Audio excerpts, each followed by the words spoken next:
Hello बच्चों, welcome back to the channel Commerce Adda 2.0। जब परिवार में कोई बच्चा जन्म लेता है तो उसको परिवार में किसी भी रिश्ते के बारे में नहीं मालूम होता, कौन मेरे पापा हैं, कौन मेरी मम्मी है, कुछ मालूम नहीं होता। सिर्फ उसको रोना आता है और किसी भी चीज के बारे में वो जानता नहीं है बिल्कुल भी। धीरे धीरे करके उसको पता लगता है कि कौन सी की चीज क्या चीज है। इसी तरीके से जब हम 9th क्लास से कॉमर्स को लेते हैं, यूपी बोर्ड आईसीएसई बोर्ड में 9th क्लास से ही कॉमर्स स्टार्ट हो जाती है, बाकी सीबीएसई बोर्ड में 11th क्लास से कॉमर्स को स्टार्ट किया जाता है।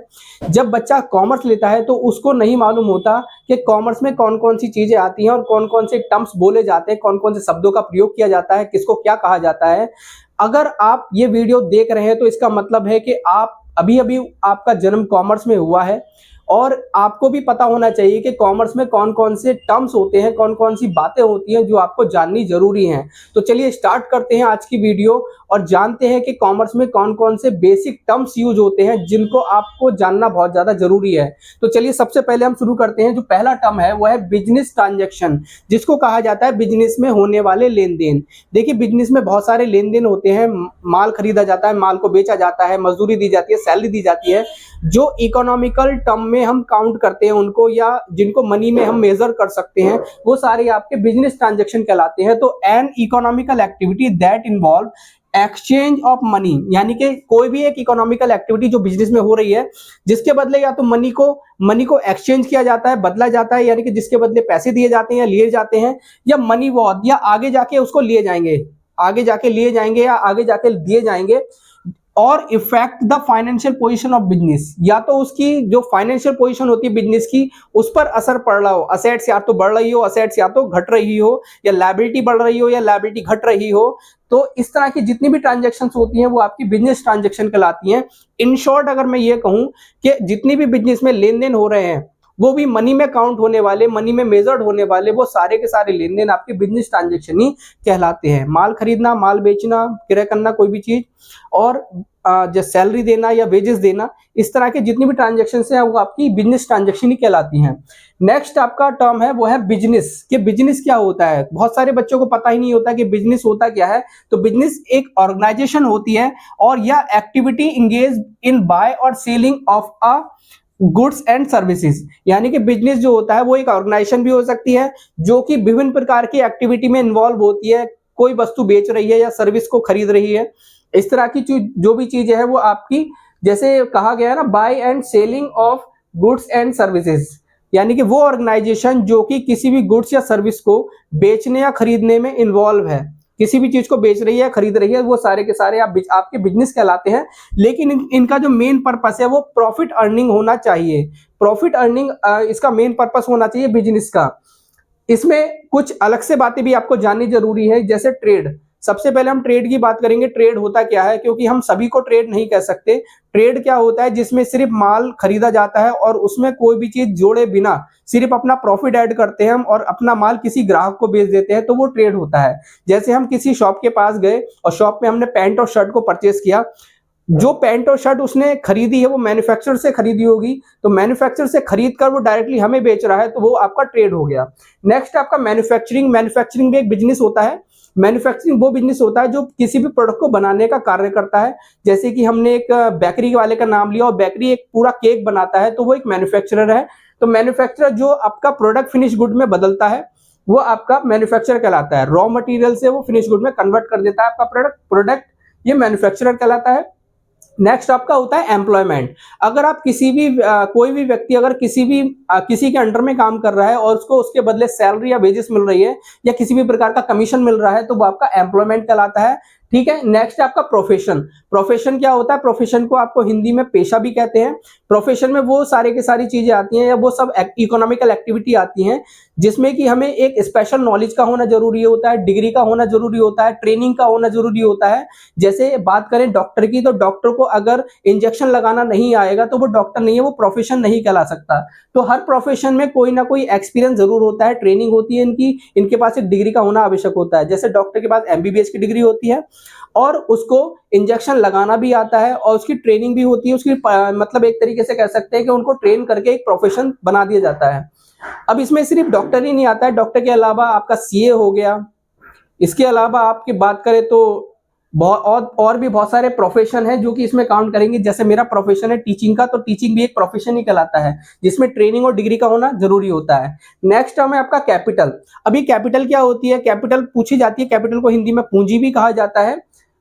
अ amount and kind invested by the owner in the business, यानी कि बिजनेस में जो ऑनर होता है, जो मालिक होता है, कोई अगर अमाउंट या धनराशि अपने बिजनेस में इन्वेस्ट करता है, या काइंड का मतलब इसके अलावा अगर गुड्स लगा रहा है, मशीनरीज लगा रहा है, फर्नीचर लगा रहा है, कार लगा रहा है, लैंड लगा रहा है, या कोई बिल्डिंग लगा रहा है, शुरू में जो भी चीजें वो लगा रहा है वो सारी की सारी कैपिटल ही कहलाएंगी। सिर्फ कैश को ही कैपिटल नहीं कहा जाता, बिजनेस में बिजनेसमैन के द्वारा जो भी चीजें लगाई जाती हैं वो सारी आपकी कैपिटल में ही काउंट की जाती हैं। तो ये बात आपको समझ में आ चुकी होगी। नेक्स्ट है आपका ड्राइंग्स। ड्राइंग्स को हिंदी में आहरण कहा जाता है। आहरण क्या होता है? मनी और goods withdrawn by the owner from the business for his personal use, यानी कि कोई भी एक बिजनेसमैन है, अगर मनी या गुड्स, ध्यान दीजिएगा, या तो पैसा या गुड्स अगर वो अपने पर्सनल यूज के लिए, घर के खर्चे के लिए फर्म से निकालना है, बिजनेस से निकालना है, तो वो ड्राइंग्स कहलाता है। ये अपने पर्सनल यूज के लिए निकाला जाता है। जैसे कि सपोज कीजिएगा कि कोई एक बिजनेसमैन है, उसको अपने बच्चे की फीस जमा करने के लिए स्कूल में बिजनेस से 5,000 रुपए निकाले, तो जो 5,000 रुपीज उसने निकाला है वो अपने पर्सनल यूज के लिए निकाला है।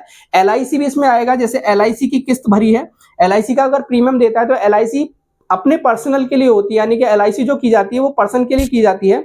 तो ये पर्सनल यूज हो गया एक तरीके से। जो धनराशि आपके बिजनेसमैन द्वारा बिजनेस से निकाली जा रही है वो भी पर्सनल यूज के लिए, वो सब ड्राइंग्स कहलाता है। नेक्स्ट है आपका assets term. Resources on by the business that have economical value, example cash and building. देखिए जो भी रिसोर्सेज हैं जो कि बिजनेस के पास हैं और उसकी कोई ना कोई इकोनॉमिकल वैल्यू होती है, तो वो हमारा कैश, वो हमारा असेट्स कहलाता है। जैसे कैश हो गया और बिल्डिंग हो गया, ये सब हमारी असेट्स हैं। और असेट्स की एक विशेषता ये होती है कि जो असेट्स हमारे पास होती हैं उनका बेनिफिट हमें 1 साल से ज्यादा तक मिलता रहता है। जैसे बिल्डिंग है तो बिल्डिंग का बेनिफिट हमें बहुत सालों तक मिलता रहेगा।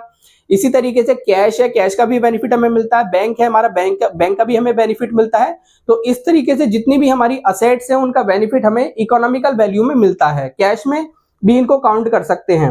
नेक्स्ट है आपका लायबिलिटी। लायबिलिटी क्या होती है? लायबिलिटी का मतलब होता है जिम्मेदारी जो हमें बाहर वालों को देनी है। ऑब्लिगेशन और डेप्ट। ऑब्लिगेशन का मतलब होता है उत्तरदायित्व और डेप्ट का मतलब होता है लायबिलिटी या जिम्मेदारी that a business has to pay to outsider, यानी कि वो जिम्मेदारी जो हमें बाहर वालों को पेड करनी है वो हमारी लायबिलिटी कहलाती है। कैपिटल भी एक लायबिलिटी होती है, लेकिन इंटरनल लायबिलिटी होती है। लायबिलिटी दो तरीके की होती है, एक इंटरनल लायबिलिटी और एक आउटसाइड लायबिलिटी। इंटरनल लायबिलिटी वो होती है जो हमें अपने बिजनेसमैन को देनी है, यानी कि बिजनेसमैन को देगा। जैसे कैपिटल होती है तो कैपिटल बिजनेसमैन ने लगाई है बिजनेस में, तो बिजनेस एक ना एक दिन उसको कैपिटल वापस करता है, इसलिए वो इंटरनल लायबिलिटी कहलाता है, जिम्मेदारी कहलाती है बिजनेस की। लेकिन जो आउटसाइड लायबिलिटी होती है वो बाहर वालों की होती है, जैसे बैंक लोन, क्योंकि एक ना एक दिन बैंक लोन बाहर वाले को या बैंक को हमें पेड करना ही पड़ेगा। क्रेडिटर भी इसमें आते हैं, बीपी भी इसमें आते हैं, तो ये सारी हमारी आउटसाइड लायबिलिटी कहलाती हैं। तो लायबिलिटी का मतलब होता है वह जिम्मेदारी जो हमें बाहर वालों को पे करनी है, वापस करना है पैसा। जैसे क्रेडिटर से हमने अगर गुड्स परचेज किया है तो वो हमारा क्रेडिटर बन जाता है, उधार परचेज किया है तो एक ना एक दिन उसको हमें पैसा वापस करना पड़ता है, 1 महीने बाद, 2 महीने बाद, तो वो हमारी लायबिलिटी बन जाती है। नेक्स्ट है आपका रिवेन्यू। रिवेन्यू क्या होता है? Revenue income earn from normal business activity. देखिए जो हमारी नॉर्मल बिजनेस एक्टिविटीज होती है इनसे जो भी हमें पैसा आता है, जो भी हमारे पास इनकम आती है वो हमारा रिवेन्यू कहलाता है। जैसे कि सेल ऑफ गुड्स, जैसे हमारा बिजनेस है इलेक्ट्रॉनिक सामान बेचने का, तो हमने 5 पंखे बेचे और 5 पंखे को बेचने पर हमें 10,000 रुपए मिले, तो जो 10,000 रुपीज हमें मिले हैं ये हमारा रिवेन्यू कहलाएगा। तो जो हमारा नॉर्मल बिजनेस एक्टिविटीज होती हैं उनसे हमें जो भी पैसा मिलता है, जो भी इनकम आती है वो हमारा रिवेन्यू कहलाता है। नेक्स्ट टर्म है आपका कैपिटल रिसिप्ट। ये कैपिटल रिसिप्ट क्या होती है? देखिए रिसिप्ट दैट इंक्रीज लायबिलिटी और रिड्यूस असेट्स। देखिए जो कैपिटल रिसिप्ट होती है इससे हमें पता लगता है कि या तो हमारी लायबिलिटी बढ़ रही हो या हमारी असेट्स घट रही हो। जैसे हमने लोन ले लिया, अगर हम लोन लेते हैं तो हमारी कैश बढ़ता है, कैश बढ़ेगा लेकिन हमारी लायबिलिटी भी बढ़ेगी, क्योंकि जब हम बैंक से लोन लेते हैं तो बैंक से लोन लेने पर 2 चीजें घटती और बढ़ती हैं। एक तो जब हम बैंक से लोन लेते हैं तो हमारे पास पैसा आएगा, कैश आएगा, और दूसरा बैंक लोन एक लायबिलिटी, हमारी जिम्मेदारी बढ़ जाएगी। तो या तो हमारी असेट्स बढ़ रही हो, घट रही हो, या लायबिलिटी बढ़ रही हो, घट रही हो, तो उसको ही हम कैपिटल रिसिप्ट कहते हैं। नेक्स्ट जैसे कि एग्जांपल है सेल ऑफ फिक्स्ड असेट्स। अगर हमने कोई फिक्स्ड असेट्स को सेल करा है, मशीन को जैसे सेल किया, तो मशीन को सेल करने पर हमारे पास पैसा आएगा और मशीन हमारी चली जाती है, तो हमारी जो फिक्स्ड असेट्स है वो डिक्रीज हो रही है, असेट्स हमारी कम हो रही है, तो इसी को ही हम कैपिटल रिसिप्ट कहेंगे। लेकिन इससे हमारा पैसा आता है हमारे पास, लेकिन बड़ी बड़ी चीजों को या बड़ी बड़ी असेट्स को बेचने पर या लायबिलिटी इंक्रीज होने पर उसी को ही हम कैपिटल रिसिप्ट कहेंगे। नेक्स्ट है आपका एक्सपेंडिचर या एक्सपेंसेस। एक्सपेंसेस क्या होता है?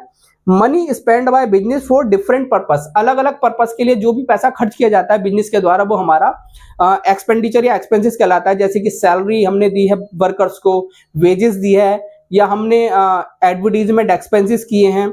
इस तरह की बहुत सारे खर्चे होते हैं जो बिजनेस रोजमर्रा करता है, डेली करता है, तो ये सारे आपके एक्सपेंडिचर कहलाते हैं। नेक्स्ट है आपका कैपिटल एक्सपेंडिचर। अब एक्सपेंडिचर और कैपिटल एक्सपेंडिचर में अंतर होता है। स्पेंडिंग ऑन एक्वायरिंग और improving the long term assets. अगर आप अपनी लॉन्ग टर्म असेट्स को इंप्रूव करते हो या लॉन्ग टर्म असेट्स या आपकी जो फिक्स्ड असेट्स है उसको बढ़ाते हो, तो वो आपका कैपिटल एक्सपेंडिचर कहलाता है। सपोज आपने मशीन परचेज की और मशीन हमें कई साल तक बेनिफिट देने वाली है, तो कई साल तक बेनिफिट देने वाली है, लेकिन हमने खर्चा अभी कर दिया है। सपोज 1 लाख रुपए की हमने मशीन खरीदी, तो 1 लाख रुपए का हमारा खर्चा हो गया, लेकिन ये 1 लाख रुपए की जो मशीन है वो लॉन्ग टर्म चलेगी, लंबे टाइम तक चलेगी। इस तरह से जो भी हमने लंबे टाइम के लिए खर्चा किया है किसी भी असेट्स को परचेज करने में, वो हमारा कैपिटल एक्सपेंडिचर कहलाता है। इसका benefit for more than 1 year. इसका बेनिफिट हमें 1 साल से ज्यादा तक हमें मिलता रहता है। जैसे अभी एग्जांपल में मैंने बता ही दिया है कि मशीन हमने परचेज की थी, तो उसका बेनिफिट हमें लगातार कई साल तक मिलता रहेगा। सिर्फ मशीन ही नहीं, और भी चीजें होती है, जैसे हमने जमीन परचेज कर ली है या हमने बिल्डिंग खरीद ली है, तो उसका बेनिफिट हमें बहुत सालों तक मिलता रहेगा। वो हमने एक खर्चा किया, बड़ी अमाउंट में खर्चा किया है और उसका बेनिफिट कई साल तक मिलेगा, इसलिए कैपिटल एक्सपेंडिचर बोला जाता है इसको। नेक्स्ट होता है रिवेन्यू एक्सपेंडिचर। कैपिटल एक्सपेंडिचर और रिवेन्यू एक्सपेंडिचर दोनों में अंतर बहुत ज्यादा पूछा जाता है, तो दोनों में अंतर मैंने आपको बता ही रहा हूं कि रिवेन्यू एक्सपेंडिचर क्या होता है, अभी क्लियर हो जाएगा। Spending for day to day business operation. देखिए, रोज हमें अपने बिजनेस में बहुत सारे खर्चे करने पड़ते हैं जो डेली बेसिस पे होते हैं। जैसे तेल का खर्चा हो गया, पानी का खर्चा हो गया, वेजेस हो गया, ये बहुत सारे डे टू डे खर्चे होते हैं जो हमें रोज करने पड़ते हैं। इस तरह के खर्चे आपके जो बिजनेस ऑपरेशन में काम आते हैं, बिजनेस को चलाने में काम आते हैं, वो हमारे रिवेन्यू एक्सपेंडिचर कहलाते हैं। अब देखते हैं नेक्स्ट टर्म, जिसका नाम है इनकम। इनकम क्या होती है? द प्रॉफिट और gain earn during the period. यानी कि जो भी प्रॉफिट फर्म ने या बिजनेस ने गेन किया है, अर्न किया है, और 1 साल के अंदर अंदर जो गेन किया है प्रॉफिट, उसी को ही हम इनकम कहते हैं। इसमें फॉर्मूला होता है रिवेन्यू माइनस एक्सपेंसेस। यानी कि जो भी हमारे रिवेन्यू हुए हैं, जो हमारे बिजनेस ऑपरेशन से जो भी हमें इनकम हुई है, रिसिप्ट हुई है, वो हमारे माइनस हो जाते हैं एक्सपेंसेस। यानी कि रिवेन्यू में से आप एक्सपेंसेस को माइनस कर देते हैं, तब हमारा इनकम निकल के आता है। सपोज कीजिए कि टोटल हमें 100 रुपए का रिवेन्यू हुआ और हमारे खर्चे 80 रुपए के हो गए, तो हमारी जो इनकम है वो 20 रुपए की हो जाती है। तो इसमें से रिवेन्यू में से एक्सपेंसेस को माइनस कर दिया जाता है। नेक्स्ट जो 13 है वो है लॉस। लॉस क्या होता है? लॉस का मतलब क्या होता है? जब हमारे रिवेन्यू कम हो जाते हैं और खर्चे ज्यादा हो जाते हैं, तो उसको हम लॉस कहते हैं। When expenses are more than revenue. अगर रिवेन्यू से ज्यादा हमारे खर्चे हो जाते हैं, कि खर्चे हमारे 100 रुपए के हो गए और रिवेन्यू हमारा 80 रुपए का हो रखा है, तो हमारे 20 रुपए का लॉस हमें हो जाता है यहाँ पर। तो लॉस का मतलब होता है हानि एक तरीके से। नेक्स्ट आपका गुड्स। सभी बच्चों को गुड्स के बारे में मालूम होना चाहिए, क्योंकि गुड्स और असेट्स में कंफ्यूज रहते हैं बच्चे। कि बच्चे समझते हैं कि जो हम असेट्स खरीद रहे हैं वो भी गुड्स होता है, और जो हम माल खरीदते हैं अपने बिजनेस के लिए वो भी हमारा गुड्स ही होता है। लेकिन इसमें अंतर होता है। गुड्स क्या होता है? आइटम्स दैट्स आर परचेज और प्रोड्यूस फॉर द सेल। यानी कि वो आइटम जो कि आपने खरीदा है और जिसको प्रोड्यूस किया है, मतलब आपने उसको बनाया है या खरीदा है, वो भी किस चीज के लिए? सेल के लिए, तो वो हमारा क्या होता है? गुड्स होता है। कहने का मतलब यह है कि जब आप इलेक्ट्रॉनिक की दुकान चला रहे हैं और इलेक्ट्रॉनिक दुकान में आपने पंखे खरीदे हैं, वॉशिंग मशीन खरीदी है, एसी खरीदा है, रेफ्रिजरेटर खरीदा है, आयरन खरीदी है, तो ये सारे के सारे माल जो आपने खरीदे हुए हैं, ये सब आपको रीसेल करने के लिए खरीदे हैं आपने। तो जब हमने रीसेल करने के लिए वो खरीदा है, तो ये सारा हमारा गुड्स हो जाता है। इसी तरीके से अगर बेकरी वाला है और बेकरी वाला केक बनाता है या ब्रेड बनाता है, तो उसके लिए जितने भी गुड्स हैं, जैसे आटा हो गया, चीनी हो गई, क्रीम हो गई, दूध हो गया, मावा हो गया, ये सारी चीजें आपकी गुड्स में आती हैं, गुड्स में ही काउंट करती हैं। कहने का मतलब यह है कि अगर किसी भी प्रोडक्ट को बनाने में जिस चीज का हम बिजनेस कर रहे हैं, अगर हम उसी चीज को खरीद रहे हैं या उन्हीं चीजों को खरीद रहे हैं, उन्हीं चीजों का रॉ मटेरियल खरीद रहे हैं, तो सारा हमारा गुड्स ही कहलाता है। अगला जो आइटम है वो है आपका परचेज। परचेज को हिंदी में क्रय कहते हैं, माल को खरीदना। तो buying of the goods for resale, अगर हम कोई भी माल खरीद रहे हैं रीसेल करने के लिए, वो हमारा परचेज कहलाता है, खरीदना कहलाता है। इसी तरीके से परचेज रिटर्न होता है। कभी कभी हम क्या करते हैं, जिस सप्लायर से हमने माल खरीदा है उसको उसमें डिफेक्ट निकल आता है या कोई भी जो कमी निकल आती है, उसकी वजह से वो माल हमें वापस करना पड़ता है, तो उसी को ही हम परचेज रिटर्न कहते हैं। यानी कि सप्लायर को माल वापस करना, जो माल हमने खरीदा है डिफेक्ट होने की वजह से या हो सकता है एक्सपायरी होने की वजह से, कोई भी रीजन हो सकता है, तो goods return to the supplier, इसी को ही हम परचेज रिटर्न कहते हैं। नेक्स्ट होता है सेल। सेल का मतलब हिंदी में विक्रय होता है, बेचना माल को। तो selling of goods to the customer, अपने कस्टमर को माल को बेचना ही सेल कहलाता है। कस्टमर हमारे पास आया, उसने हमारे से 5 पंखे खरीद लिए या एक रेफ्रिजरेटर खरीद लिया, तो वो हमारा सेलिंग यानी कि सेल कहलाता है, हमने गुड्स कस्टमर को बेच दिया।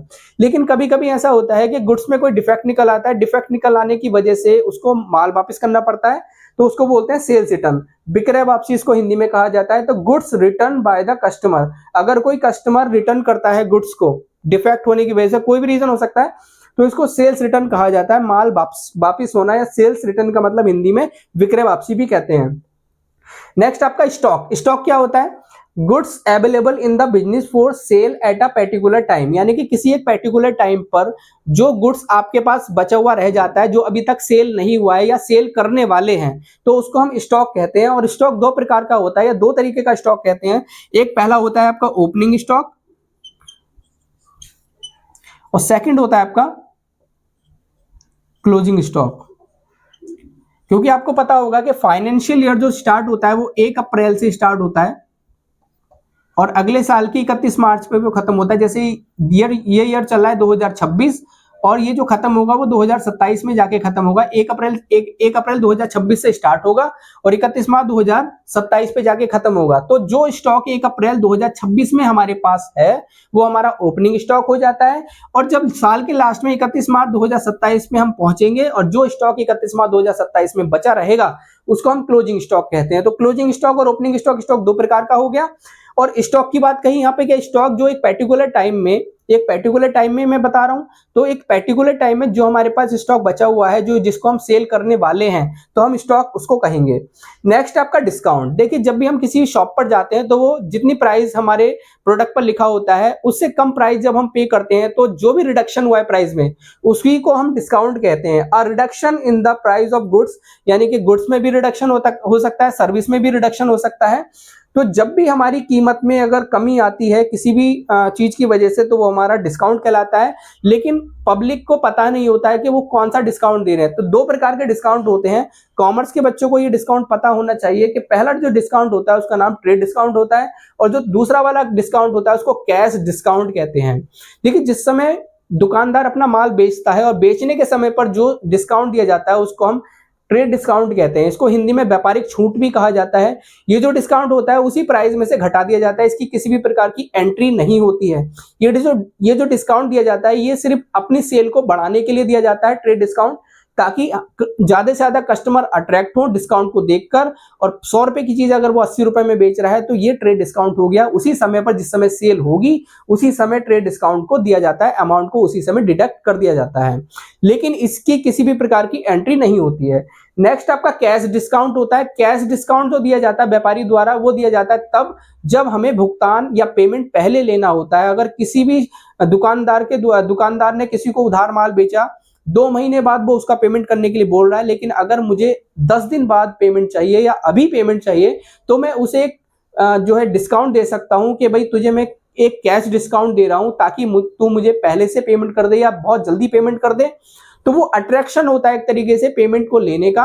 तो कैश डिस्काउंट दिया जाता है ताकि आप भुगतान या पेमेंट पहले या जल्दी प्राप्त कर सकें। तो 2 तरीके का डिस्काउंट आपको समझ में आ चुका होगा, कैश डिस्काउंट और ट्रेड डिस्काउंट।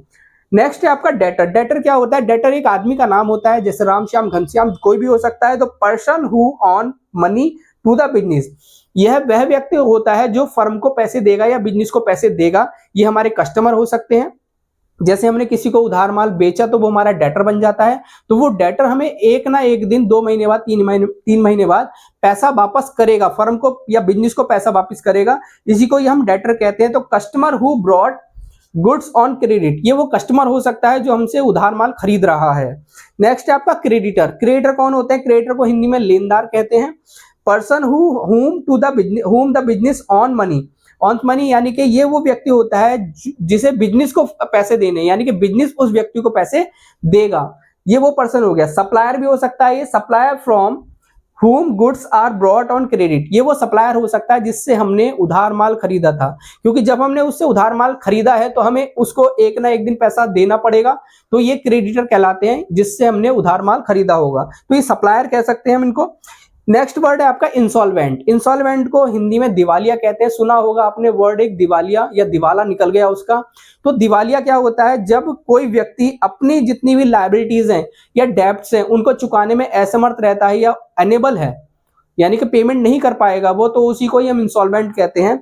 ये तब होता है जब हमारी असेट्स कम रह जाती हैं और लायबिलिटी हमारी ज्यादा हो जाती है, तो उस कंडीशन को इंसॉल्वेंसी कहते हैं। देखिए इंसॉल्वेंसी की जो कंडीशन है, इसको बनाने के लिए इंसॉल्वेंट होने की एक पूरी कानूनी प्रक्रिया होती है, लीगल प्रोसीजर होता है। सबसे पहले आपको कोर्ट में दाखिल करना पड़ता है कि मैं इंसॉल्वेंट हो गया हूं, मेरा दिवाला निकल चुका है।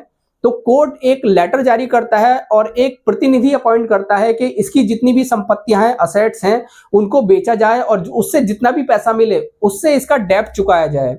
तो उसकी सारी संपत्तियों को बेचा जाता है और सारी संपत्तियों को बेचने के बाद भी अगर डेब्ट नहीं चुकता है तो कोर्ट उसको एक लेटर जारी करता है या एक सर्टिफिकेट देता है इंसॉल्वेंसी का कि तेरा दिवाला निकल चुका है, और उसको एक सर्टिफिकेट दे दिया जाता है और उसकी जितनी भी लेनदारी होती है वो सारी माफ कर दी जाती है। ये जो माफी दी गई है लेनदारी के लिए, जो लेनदार होते हैं वो एक तरीके से बैड डेब्ट मानते हैं अपने आप को कि हमारा ये जो पैसा है वो डूब चुका है, तो एक लीगल प्रोसीजर के थ्रू इंसॉल्वेंसी की कंडीशन आती है। नेक्स्ट होता है सॉल्वेंट। सॉल्वेंट क्या होता है? A person whom is able to pay his डेब्ट फुल्ली, ये वो व्यक्ति होता है जो अपने डेब्ट को पूरी तरीके से चुकाने में समर्थ होता है, चुका सकता है, इसकी असेट ज्यादा होती है लायबिलिटी के मुकाबले, ये वो कंडीशन होती है। नेक्स्ट आपका डेप्रिसिएशन। देखिए डेप्रिसिएशन को अच्छे से समझिएगा कि डेप्रिसिएशन होता क्या है? Decrease in the value of assets over time due to the use, wear and tear और एब्सोलेंस। इसका मतलब ये हो गया कि कोई भी फिक्स असेट्स है, फर्नीचर ले लीजिए या मशीनरीज ले लीजिए, प्लांट ले लीजिए, कंप्यूटर है, कार है, मोबाइल फोन है, ये सारी हमारी फिक्स असेट्स कहलाती हैं और फिक्स असेट्स पर डेप्रिसिएशन लगता है। डेप्रिसिएशन को हिंदी में ह्रास कहते हैं। जब इसकी वैल्यू में कमी आती है तो इसको ही हम डेप्रिसिएशन कहते हैं, और ये जो कमी आती है ये उसको यूज करने की वजह से आ सकती है, या टाइम बीतने के साथ साथ इसकी वजह से भी आ सकती है, या वो फैशन में नहीं रहा है इसकी वजह से भी डेप्रिसिएशन हो सकता है। और फिक्स असेट्स पर हर बिजनेसमैन को डेप्रिसिएशन लगाना ही पड़ता है, 10%, 5%, जो भी एग्री हुआ हो उसके अकॉर्डिंग आपको डेप्रिसिएशन लगाना ही पड़ता है। तो डेप्रिसिएशन आपको समझ में आ चुका होगा कि किसी भी फिक्स असेट्स की वैल्यू में हर साल गिरावट आती है, उसी को ही हम डेप्रिसिएशन कहते हैं, और डेप्रिसिएशन हर एक फिक्स असेट पर बिजनेसमैन को लगाना पड़ता है। अब 26 जो टर्म है हमारी वो देखते हैं। नेक्स्ट है आपका रिजर्व। रिजर्व का मतलब क्या होता है? देखिए रिजर्व को हिंदी में संचय कहते हैं। Portion of profit set aside for the future need, यानी कि अगर आपकी फ्यूचर में कोई नीड है, हमें लगता है, बिजनेसमैन को लगता है कि फ्यूचर में हमें ये जरूरत पड़ सकती है या हमें ये लॉस हो सकता है, तो हम फ्यूचर के लिए कुछ एक रिजर्व यानी कि प्रॉफिट का एक हिस्सा बचा के रख देते हैं, तो उसी को हम रिजर्व कहते हैं। जैसे आपके मम्मी पापा आपके लिए मेडिकल की जो नीड है वो फ्यूचर में, हमें नहीं पता कि फ्यूचर में हमारे मेडिकल की नीड पड़ सकती है, तो उसके लिए पहले से ही थोड़ा सा पैसा बचा के रखते हैं ताकि हम फ्यूचर में उसको यूज कर सकें। इसी तरीके से हर एक बिजनेसमैन अपना एक प्रॉफिट का हिस्सा बचा के रख देता है फ्यूचर की नीड के लिए, उसको ही हम रिजर्व कहते हैं, इसको संचय कहा जाता है। नेक्स्ट आपका जनरल रिजर्व। इसमें रिजर्व के आगे जनरल लगा हुआ है, तो जनरल रिजर्व का मतलब होता है जो सभी के लिए हो सकता है, यानी कि इसका कोई स्पेसिफिक पर्पस नहीं होता रिजर्व का, कि फ्यूचर में कोई सी भी नीड इससे पूरी की जा सकती है, कोई सी भी हानि इससे पूरी की जा सकती है। तो general reserve created out of profit for a general business purpose.